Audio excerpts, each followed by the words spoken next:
চলে এসেছি আরও একটা সহজ রেসিপি তোমাদের সাথে শেয়ার করবার জন্য। আর আজকে যে রেসিপিটা আমি বানাচ্ছি সেটা কিন্তু ডিনারের জন্যও পারফেক্ট, এদিকে লাঞ্চেও তোমরা কিন্তু এটা বানাতে পারো। তো প্রথমেই দেখো, তার জন্য আমি চালটাকে ভালো করে ধুয়ে নিয়ে এটাকে জল দিয়ে আধ ঘন্টার মতো ভিজিয়ে রাখবো।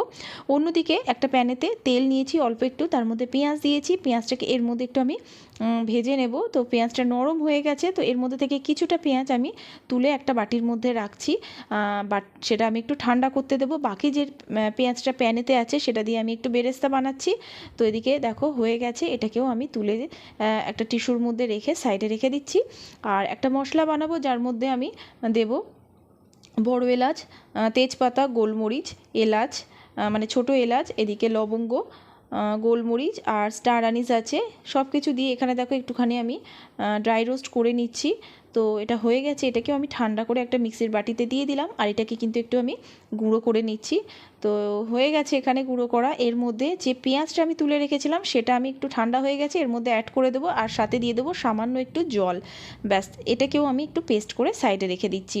অন্যদিকে জল গরম করতে বসিয়েছি, যার মধ্যে তেজপাতা, গোলমরিচ আর এদিকে দিয়েছি দারচিনি আর সাথে নুন দেওয়ার পরে দেখো ওই যে চালটা আধ ঘন্টা মতো ভেজানো ছিল সেটা আমি এর মধ্যে দিয়ে দিলাম। তো এটাকে আমি এবার ভাতটা হতে দেব।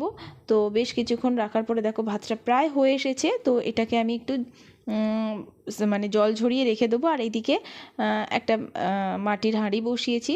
তো এখানে তেল দিয়েছি সামান্য, আর তার মধ্যে দিয়েছি চেরা কাঁচা লঙ্কা ফোড়ন, আর সাথে এখানে পেঁয়াজ কুচি। পেঁয়াজটাকে একটু নরম করে আমি ভেজে নিচ্ছি। তো পেঁয়াজ নরম হওয়ার সাথে সাথে এর মধ্যে আমি দিয়ে দেবো আদা রসুনের পেস্ট। আর আদা রসুন পেস্টটাও কিন্তু আমি 1 থেকে 2 মিনিট একটুখানি ফ্রাই করে নেবো যাতে কাঁচা গন্ধটা চলে যায়। এরপরে হলুদ গুঁড়ো, কাশ্মীরি লাল লঙ্কা গুঁড়ো, ধনে গুঁড়ো, জিরে গুঁড়ো, আর দিয়েছি ঝাল যে লাল লঙ্কা গুঁড়ো সেটা, সাথে নুন। সব কিছু দিয়ে দেখো একটুখানি মশলাটা মিশিয়ে নিলাম। এখানে দিয়ে দিচ্ছি আমি প্রন, চিংড়ি মাছ। তো এটা দেওয়ার পরেও কিন্তু বেশ কিছুক্ষণ এটাকে আমি একটুখানি মশলার সাথে মিশিয়ে নিচ্ছি। গ্যাসটা লো টু মিডিয়াম ফ্লেমে আছে। তো বেশ কিছুক্ষণ পর এর মধ্যে দিয়ে দিচ্ছি ওই যে পেস্টটা বানিয়ে রেখেছিলাম, ড্রাই রোস্ট করা মশলা আর সাথে পেঁয়াজ দিয়ে, তো সেটাও এর মধ্যে আমি দিয়ে দিলাম। দেওয়ার পর বেশ কিছুক্ষণ একটু নাড়াচাড়া করেছি। তারপর দেখো ওই মিক্সির বাটিটা ধুয়ে সামান্য একটু জল আমি এর মধ্যে অ্যাড করলাম। এটাকেও ভালো করে আমি মিশিয়ে নিচ্ছি মিডিয়াম ফ্লেমে। এদিকে আমি দিয়ে দিলাম নারকেলের দুধ আর সাথে একটু ধনেপাতা কুচি। ব্যাস, এটাকে একটু ভালো করে মিশিয়ে নিচ্ছি। তো এরপরে আমি গ্যাসটা একটু অফ করে দিচ্ছি। দেওয়ার পরে ওই যে ভাতটা বানিয়েছিলাম সেটা আমি এর মধ্যে দিয়ে দিলাম, সাথে নারকেলের দুধ দিয়ে দিচ্ছি, একটু ধনেপাতা কুচি দিয়ে দিলাম, আর এদিকে দিয়ে দেবো বেরেস্তা আর একটু ঘি। ব্যাস, সব কিছু দিয়ে এটাকে আমি একটু ঢাকা চাপা দিয়ে বেশ কিছুক্ষণ লো ফ্লেমে রেখে দেবো, ওই 15 থেকে 20 মিনিট।